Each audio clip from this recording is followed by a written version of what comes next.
Hello everyone, welcome to my channel. So this video we are going to know about the deadlock prevention techniques. Okay, so we are having the four conditions which are not allowed to repeat to handle the deadlock. So that is a mutual exclusion, hold and wait, no preemption and circular wait. Okay, so in the real life also we might have seen the deadlocks in the laptop or phone, right? So in the system case, multiple number of programs will be running in the background, right? So each process will be having a need of the another resource, right? So there will be competition going on in the background on the between the multiple number of resources for the process. So that's why there is sometime hanging of the phone like that. Okay, so here, so first one is a mutual exclusion. So mutual exclusion, it cannot be prevented, as always there will be shareable resources. Hence, we go for the synchronization of the particular resource. Okay, so mutual exclusion will hold only for the non-shareable resources. So it is not for the shareable resources, right? So if you have seen the readers writers problem, so in that case a resource can be accessed by multiple number of readers at a time, right? That means the resource is shareable. So if there is a book, then multiple number of people can read the book at a time, but multiple number of people are not allowed to write the book, as well as both reading and writing operations are not allowed at a time, right? So when a number of people are reading the book, then it is a shareable resource. Okay, and if the book is written by someone, so at that time it is a non-shareable thing, right? So the mutual exclusion is only works for the non-shareable resources. Suppose if you take a printer, right?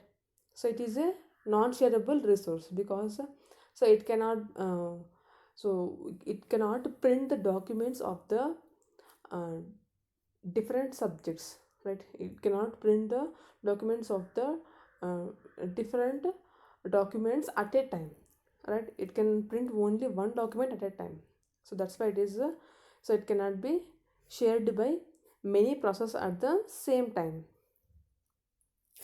And the next one is the hold and wait. Okay, so it must guarantee that whenever a process requests a resource, it does not hold any other resource. So for this hold and wait, so there are two protocols. The first one is all the resources are allocated to the process before the execution. Okay, so if a process wants to use some resources, then there should not, to avoid the hold and wait, all the resources must be allotted to the process before the execution. So suppose I'm taking here, so we're having the three resources, that is the pen drive. So we're having the pen drive, disk and printer. So these are the three resources which are allotted for a process before the execution. Okay, so first, so the data is copied from the pen drive to the hard disk. Okay, and then the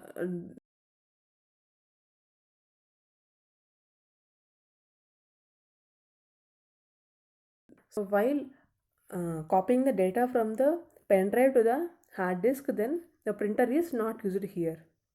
And similarly, data is uh, when the data is printed from the hard disk, then at this time the pen drive is not used.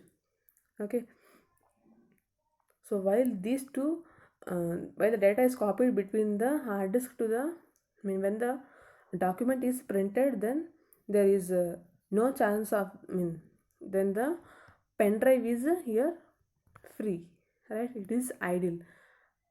Similarly here, the while data is copied from pen drive to the hard disk, then the printer is free here. Okay.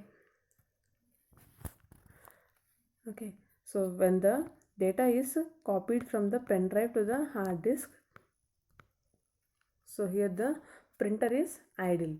So at that time the printer may got request from any other process for printing the documents. So similarly here, when the uh, data in the hard disk is printed, then the pen drive is idle. So here the main drawback is low resource utilization, right?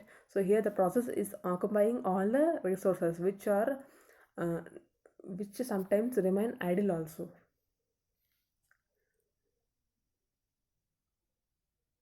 Okay, so the main problem here is low resource utilization for this protocol of hold and wait. Since many of the resources may be allocated but unused for a long period of time. Okay, so in this example given, so we can know the resource utilization is very low in the case of the copying data from pen drive to hard disk, and the printer is idle, which gets a request from the other process also. Okay, and the second protocol we are using for the hold and wait is uh, so there is an alternative protocol here. It allows a process to request the resources only when it has none of the process. Okay, so here we are going to allow the process to request a particular resource if the process is having no resources allotted to it. Okay, so first of all, uh, so here the process will acquire the pen drive and hard disk. So because first we are going to use the two things only, right? Two resources only we are using first. So that's why the process will acquire only these two resources here. And after copying data from pen drive to hard disk, it will release the pen drive and hard disk. Okay, and then it will take the hard disk and printer. Okay, it will acquire the hard disk and printer, and then it will print the document. Okay, so here if the process is having no resources, then it is going to first of all, so in the first stage it is going to copy data from pen drive to hard disk. Okay, so after this happens, then the hard disk the data from the hard disk is allowed to print. Okay, so we have to note that the process is not holding both the disk while requesting the printer. Okay, so here the hard disk is not held by the process, so while it is requesting the hard disk and printer. Okay, the another drawback here is starvation is possible. Process that needs several popular resources may have to wait indefinitely, while at least one of the resources that it needs is always allotted to some other process. So here the main problem is the starvation. Okay, so next one is no preemption. If a process is holding some resource request, another resource that cannot be immediately allotted to it, then all resources currently being held are released. Okay, so the preempted resource are added to the list of resources with the process is waiting. So process will be restarted only when it can regain its old resources as well as the new ones that it is requesting. Okay, so here it is in the no preemption, it is telling that, so if a process, so here if a process is, so it is holding a resource, right? So here the process is holding a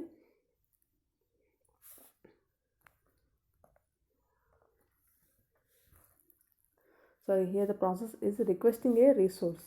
Okay, so this resource is already held by another process, so which is waiting for the additional resources here. So here the process P is waiting for the additional resources. So that's why, so since this process is waiting for these resources, so the resource at the time. Okay, so that's why, what happens here, the process here is waiting for the remaining, here it is waiting for the resource, right? So let us suppose the process P1 is waiting for the resources. Okay, and it has requested the resource. Okay, and since this resource is held by another process, that means this resource is already used, it is already used by the process P2, so which is requesting another resource. Since it is not getting the resources which are requested, so it is holding this one. Okay, so in this type of scenario, we have to preempt the resources which are requested by the process P2. Okay, so then the process P2 can finish the execution of resource R, and it can allot the resource R to the P1. Okay, so that is a no preemption. Okay, so if the requested resource is not available, then preempt all the resource of the other process. So that is about the no preemption. So next one is circular wait. So impose a total ordering of all the resource types and require that each process request resources in a increasing order of enumeration. Okay, so here in the circular wait, each resource is allotted some number. Okay, so here in the system there is a, suppose, a tape drive. So tape drive is there and printer is there. Okay, so here tape drive is allotted a number 0, printer is allotted a number 1. Suppose here two process P1 and P2 are holding a tape drive and a printer. So here let us suppose the P1 is holding a tape drive, it is holding the tape drive and it is requesting the printer. Okay, similarly here there is another process P2, so which is holding the printer and requesting the tape drive. So here also process P1 is holding the tape drive and requesting the printer. Okay, so in this type of scenario, so the P1 and P2 can't request this type, since the resources are having the numbers allotted here. Okay, so tape drive is having the request 0 and printer is having the request 1. So that's why the tape drive is executed first by the printer. So the tape drive is executed first by the process P1, and after it releases the tape drive, okay, then it will be assigned for the printer. Okay, since because of the numbering here, the numbers allotted for each and every resource in the increasing fashion. So based on that, so first the low priority number is executed here, then the higher number will be executed. So here tape drive is having the number assigned 0, right? 0. So first the P1 execute. Okay, so P1 will execute since it is having the number 0, and then it will execute the printer based on the numbering. So after that one, P2 will execute the tape drive and then it will execute the printer. So like that, so based on the numbering it will execute. So if this happens, then there is no chance of getting the deadlock.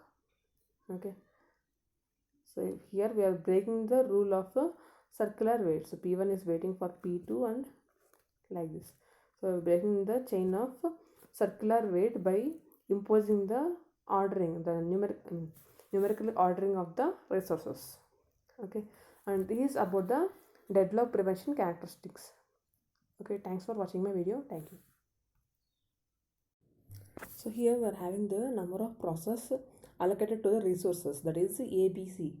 Okay, so we can consider the resource as, so first the resource A as CPU. So this is the CPU. So this is the input. So it can be a hard disk, and C as printer. So I can consider each and particular device. Okay, so it is a printer. Okay, so for process P0, process P0 is allocated the resources.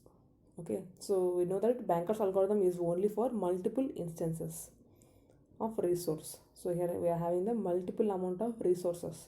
So if you consider the CPU, so what are the maximum maximum number of CPUs available here? That is 7, 5 for the hard disk and 3 for the printer slot. So these are the maximum number of maximum demand here. Okay, and currently allocated are, so P0 is allocated only 0 number of CPUs and 1 number of hard disk and 0 printers. So this is the maximum demand here. Okay, so maximum demand of the particular resources, and so here we are having the allocated resources for a process, for each and every process allotted here. Okay, so here first of all we have to know the remaining need. Okay, so these are the allocated and these are the maximum number of resources available. So in this maximum number of resources available, so the some of them are allocated to process P0. Similarly here in the maximum number of resources of A, so here CPUs, 3 CPUs are there, and so 2 hard disks are there and 2 printers are there. So in that the process P1 is requesting only for 2 CPUs, right? So here allocation will be always less than or equals to the maximum available resources. Okay, so that one we have to remember. And first of all we need to find the remaining resources available, remaining resources, right? So here it is allocated and here this is the maximum. So what are the remaining thing? So like simply max minus allocation. So remaining need equals to max minus allocation. So 7 minus 0 is 7, 5 minus 1 4, and 3 minus 0 is 3, right? So similarly here, so to know the remaining resources available, so that are, so 3 minus 2 1, and 2 minus 0 2, 2 minus 0 2. So similarly for P2, so 9 minus 3 6, 0 minus 0 0, and 2 minus 2 0, right? So like that we are going to know the remaining need from the, by subtracting maximum number of resources from the currently allocated resources. Okay, so here the allocation denotes that the number of available, allocation denotes that number of resources allocated to each and every process, and available, and next one is the maximum number of resources, that is the maximum need of any process for any resource, and need equals to, the remaining need means subtracting from maximum minus allocated. So here so we need to find the available. So here the available is given as 332. Okay, 3 and 2. So now, so we are going to execute the Banker's algorithm here. Okay, so we need to execute the Banker's algorithm. So how we are going to find the available resources means, so we need to find the sum of the all the allocated process. Okay, so that is 0 plus 2 plus 3 plus 2. So that means, so 2 plus 3 is 5 plus 2 7. So 7, and 1 plus 1 2 and 2 plus 1 plus 2 5. So 7 2 5. So this is the current allocated. So what is the total allocated here? So total allocated is given as 10 5 7. So this is already given in the example. Okay, so total number of resources are, so 10 5 and 7. Okay, so if you subtract this, so 10 5 and 7, which are the total resources that is initially given in the problem, so we will get the current available. So 7 minus 5 is 2, and 5 minus 2 is 3, and 10 minus 7, that is 3. Okay, so how do we get the available resource? So by subtracting the from total available minus the total allocation, we will get the available resources. Okay, so now we are going to uh, execute this Banker's algorithm. Okay, so in the Banker's algorithm, work equals to available. That means we are assigning the value available to the work. Okay, that is 332 is assigned to the work, right? So we'll denote like this. So work equals to available. Okay, and then finish of I equals to false for I equals to 0 to n minus 1. Okay, so if the process is not executed, then so you have to take a process such that a process is not executed and need must be less than or equals to work. So it is less than or equals to work. Okay, so first I am selecting the process P0 and need must be less than or equals to work. That is so 743, right? That is a need. So which must be less than or equals to work. 743 must be less than or equals to work. That is, it must be less than the available thing, right? So this is the work equals to available, right? So 743 must be less than or equals to 332. So which is not satisfying here, right? So 743 is must be less than or equals to 332. So that is the need less than or equals to work. So this is not working. So process P0 we are skipping it. So we are so next process P1. So 1 2 2. So the need must be less than or equals to work. Less than or equals to 332, right? So this one is less than or equals to 332. So that's why the condition is satisfying here. So now we will go for the step 3, that is work equals to work plus allocation. Okay, since need is less than or equals to work equals to work plus allocation. So what is the work here? Work is 332 plus allocation. Okay, what is the allocation here for the process P1? 2 0 0. So that is the allocation, 2 0 and 0. So what will be the answer here? 5 3 and 2. So this is the new work value. So 532 is a new value here. So we are updating the value for process P1. So P1 has finished the execution. So now again we will go to the next loop. Okay, so find an I such that both the finish of I equals to false. Okay, so the next one is, so P2 we are selecting the process. So here need must be less than or equals to work. So what is the need value?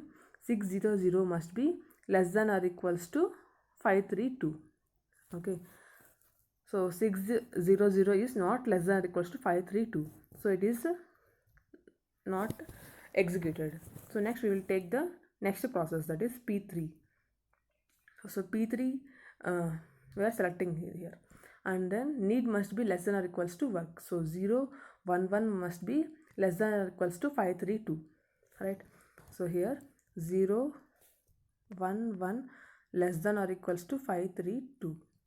Okay, so it is satisfying. So the condition 2 is satisfying here. So next we will go for the step 3. Okay, so next work equals to work plus allocation. So what is the work value? 532 plus allocation value. So allocation of process P3, that is 211. Okay, so 2 1 1, and then so we are going to add this work plus allocation. So what is the answer here? 7 4 3. So this is the new work value. Okay, and finish of I equals to true. That means make that the process has finished the execution. So P3 has finished the execution and it is in a safe state. So P1 and P3 is in a safe state. Okay, and what will be the value here? The work value is 7 4 3, right? 7 4 and 3. So next one is P4. So again it will go to step 2, P4. So we are selecting the process P4 and need must be less than or equals to work. So 4 3 1 must be less than or equals to 7 4 3, right? So 4 3 1 must be less than or equal to 7 4 3. So we are satisfying the this particular condition, right? So now P4 has successfully finished the condition. So now work equals to work plus allocation. So work equals to, so what is the work here? 7 4 3 plus allocation. So what is the allocation value? 0 0 2. So 0 0 2. Okay. So 4 5. Okay. So 7 4 and 5. So this is the value. So now P4 is also in safe state. So now P1, P3 and P4 has finished the execution. Okay, so P1, so here P1, P3 and P4. Okay, so now, so what are the process which has not executed? So P0. So again we are coming from the first. So P0, we are selecting the process and the need must be less than or equals to work. So 7 4 3 must be less than or equals to 7 4 5. So which is satisfying, right? So 7 4 3 is less than or equals to 7 4 5. So which is satisfying. And now work equals to work plus allocation. So work plus allocation. What is the allocation value here? So 0 1 0. So this is the allocation value plus 0 1 0. So it is a 7 5 and 5. Okay, so this is the new work value and finish of I equals to true. That means P0 has finished the execution successfully. Okay, so P0 has finished the execution successfully. Okay, so the new work value is 755. Okay, so the what is the process that has not finished the execution? P2, right? We will be checking the P2 here. Okay, so P2, for the P2 the need must be less than or equals to work. So 600 must be less than or equals to 755. Okay, so 6,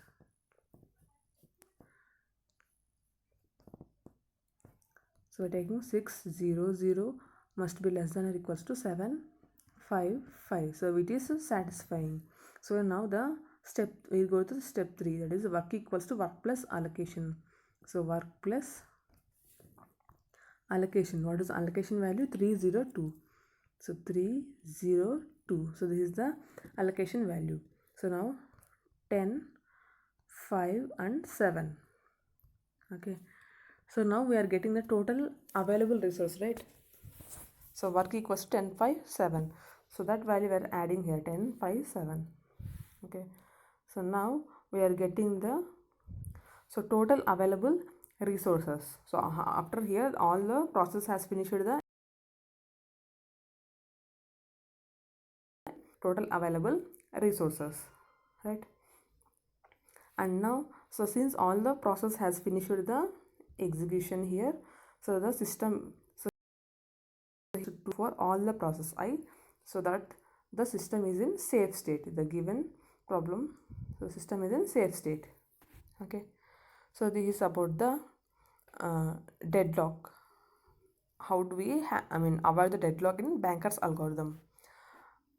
Okay, and the deadlock avoidance algorithm is practically not impossible because the future request and the release of each process to decide if current request can be satisfied or must wait to avoid the possible future deadlock. So we can't expect how the process will request the resource, and how can we handle that deadlock. So it is a practically in the future, in the future how the deadlock will be occurred, we can't expect how the process will request the resource, and how the resources are held by the process, so we can't expect the future. So that's why the deadlock avoidance algorithm is practically impossible. So this is all about the deadlock avoidance algorithm. Thanks for watching my video. Thank you.